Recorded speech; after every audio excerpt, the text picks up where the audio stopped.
Hello दोस्तों, कैसे हैं आप सभी। मैं उम्मीद करता हूं कि आप लोग स्वस्थ होंगे, मस्त होंगे, बेहतरीन ढंग से अपनी पढ़ाई में व्यस्त होंगे। जैसे कि आप लोगों को पता है कि मैं सोहेल टारगेट एजुकेशन पर ऑल क्लास ऑल सब्जेक्ट पढ़ाता हूं।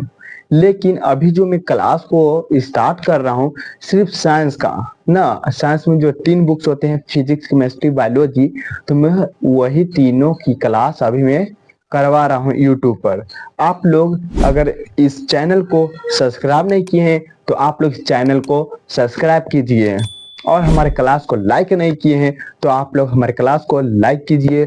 और आप लोग कमेंट तो जरूर कीजिए कि हमारे पढ़ाने का स्टाइल और क्या मैं पढ़ाता हूं तो आप लोगों को समझ में आता है या नहीं आता है। आप लोग कमेंट में जरूर, कमेंट बॉक्स में आप लोग जरूर कमेंट कीजिए। तो चलिए, मैं क्लास को स्टार्ट करने से पहले आप लोगों को एक हम मोटिवेशन शायरी सुनाते हैं। बारिश की बूंद भले ही छोटी हो, बारिश की बूंद भले ही छोटी हो, लेकिन उनका लगातार बरसना बड़ी नदियों का बहाव बन जाता है। बारिश की बूंद भले ही छोटी हो, लेकिन उनका लगातार बरसना बड़ी नदियों का बहाव बन जाता है। वैसे ही हमारे छोटे छोटे प्रयास भी जिंदगी में बड़ा परिवर्तन ला सकता है। तो जैसे कि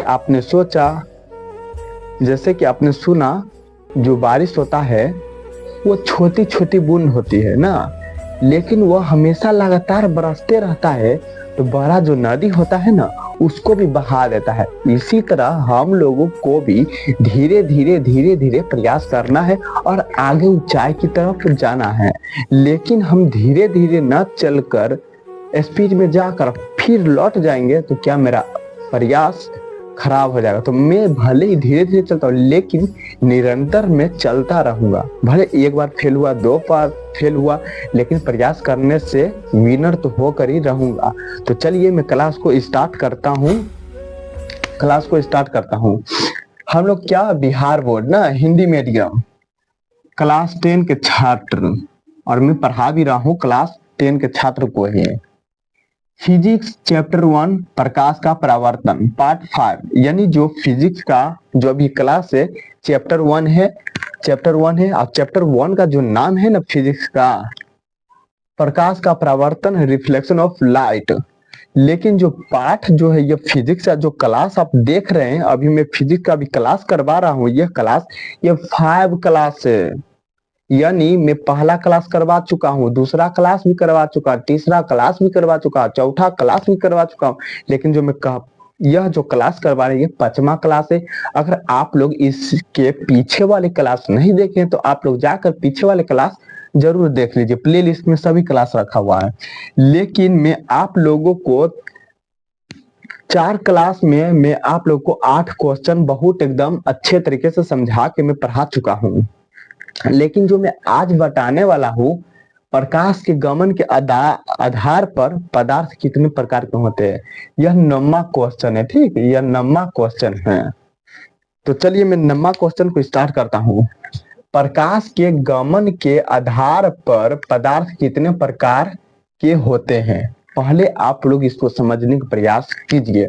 जैसे प्रकाश है ना, प्रकाश के गमन यानी जो प्रकाश चलता है उसके आधार पर कितना पदार्थ है। तो आप लोग बोलिएगा, प्रकाश के गमन के आधार पर पदार्थ 3 प्रकार का होता है। तो आप लोग बोलिएगा उत्तर में, प्रकाश के गमन के आधार पर पदार्थ 3 प्रकार के होते हैं। तो जो पहला पदार्थ है ना, पारदर्शी, तो आप लोग बोलेगा पारदर्शी का मतलब क्या होता है।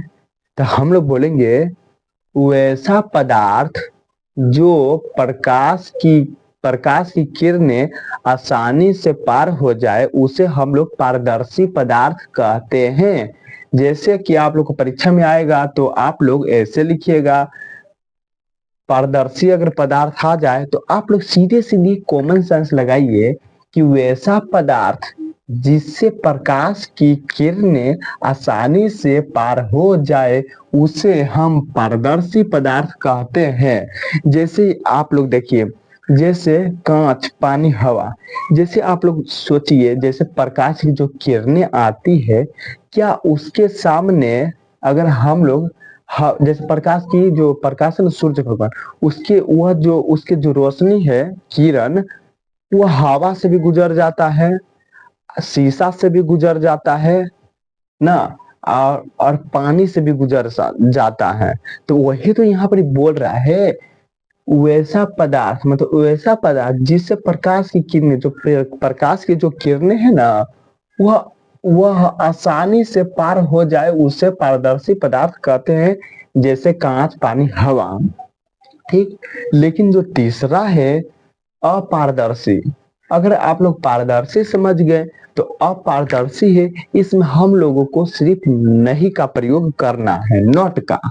तो वैसा पदार्थ जिससे प्रकाश की किरणें आसानी से पार नहीं करता है, उसे हम अपारदर्शी पदार्थ कहते हैं। जैसे कि आप देखिए, ये दोनों देखिए, वैसा पदार्थ जिससे प्रकाश, यह जो यहाँ पर है ना, प्रकाश, प्रकाश में हम तीर का निशानी देते हैं, यहाँ पर आप लोग की किरणें यहाँ पर ऐड कर लीजिएगा, क्योंकि हम लिख दिए थे तब हमें याद पड़ा, तो यहाँ पे हम ऊपर में लिख दिए ना।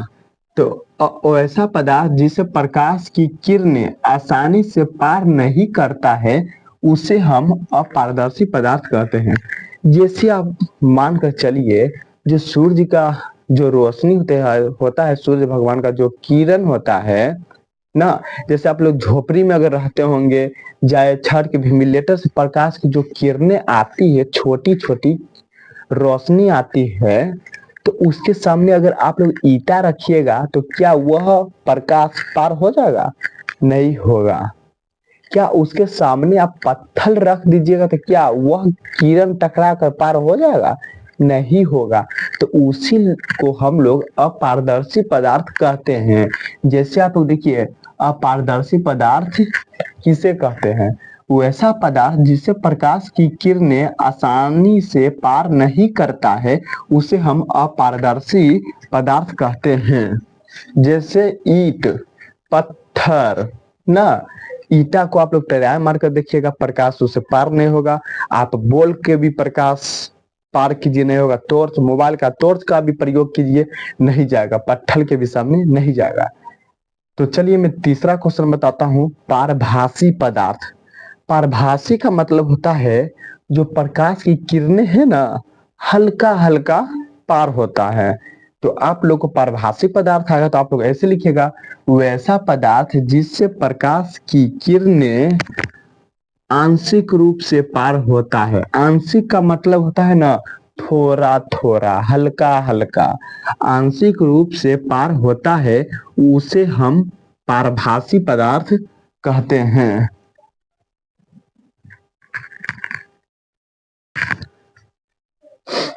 समझे? पारभासी पदार्थ, लाइन कट गया, हम टॉर्च बार कर पढ़ा रहे हैं।